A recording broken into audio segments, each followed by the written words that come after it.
വിശദമായ വാർത്തയിലേക്ക്. അബ്ദുൽ നാസർ മദനിയെ പ്രതി ചേർത്ത ബാംഗ്ലൂരു സ്ഫോടന കേസിൽ 4 മാസത്തിനകം വിധി പറയണമെന്ന് സുപ്രീം കോടതി. അന്തിമവാദം പൂർത്തിയാക്കി വിധി പറയണമെന്ന് വിചാരണ കോടതിക്കാണ് നിർദ്ദേശം നൽകിയത്. കേസിലെ പ്രതിയായ താജുദ്ദീൻ നൽകിയ ഹർജിയിലാണ് ഉത്തരവ്. PR അരവിന്ദ് ചേരുന്നു. അരവിന്ദ്, എന്താണ് കോടതി നിർദ്ദേശം? ധന്യ, അബ്ദുൽ നാസർ മദനി പ്രതിയായ ബാംഗ്ലൂർ സ്ഫോടന കേസ് 4 മാസത്തിനകം അന്തിമവാദം പൂർത്തിയാക്കി വിധി പറയണമെന്നതാണ് സുപ്രീം കോടതി ഇപ്പോൾ ഉത്തരവിട്ടിരിക്കുന്നത്. കേസ് പരിഗണിക്കുന്ന വിചാരണ കോടതിക്ക് ജസ്റ്റിസ് MM സുന്ദരേഷ് അധ്യക്ഷനായ ബെഞ്ചാണ് ഇപ്പോൾ നിർദ്ദേശം നൽകിയിരിക്കുന്നത്. കേസിലെ പ്രതിയായ താജുദ്ദീൻ നൽകിയ ഹർജിയിലാണ് ഇപ്പോൾ സുപ്രീം കോടതിയുടെ ഇടപെടൽ ഉണ്ടായിരിക്കുന്നത്. കേസിലെ 28ാം പ്രതിയാണ് താജുദ്ദീൻ. 2009 താജുദ്ദീൻ അറസ്റ്റിലാവുന്നത്.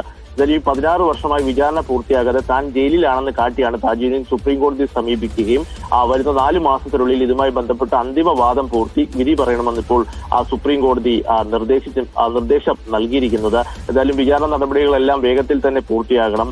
താജുദ്ദീനു വേണ്ടി അഭിഭാഷകനായ ഡോക്ടർ അലക്സ് ജോസഫാണ് കേസിൽ ഹാജരായത്. നമുക്കറിയാം, കേസിലെ 31ാം പ്രതിയാണ് അബ്ദുൽ നാസർ മദനി. നേരത്തെ തന്നെ സുപ്രീം കോടതി കേസിൽ അബ്ദുൽ നാസർ മദനിക്ക് ജാമ്യം അനുവദിച്ചിരുന്നു. 2008 ബാംഗ്ലൂരിനെ നടുക്കിയ സ്ഫോടന പരമ്പര നടക്കുന്നത്. കേസിലാകെ 33 പ്രതികളാണുള്ളത്. എന്തായാലും 28ാം പ്രതിയായ താജുദ്ദീൻ നൽകിയ ഹർജിയിലാണ് ഇപ്പോൾ സുപ്രീം കോടതിയുടെ ഇടപെടൽ ഉണ്ടായിരിക്കുന്നത്. 4 മാസത്തിനകം തന്നെ അന്തിമവാദം പൂർത്തിയാക്കി വിധി പറയണമെന്നതാണ് നിർദ്ദേശം.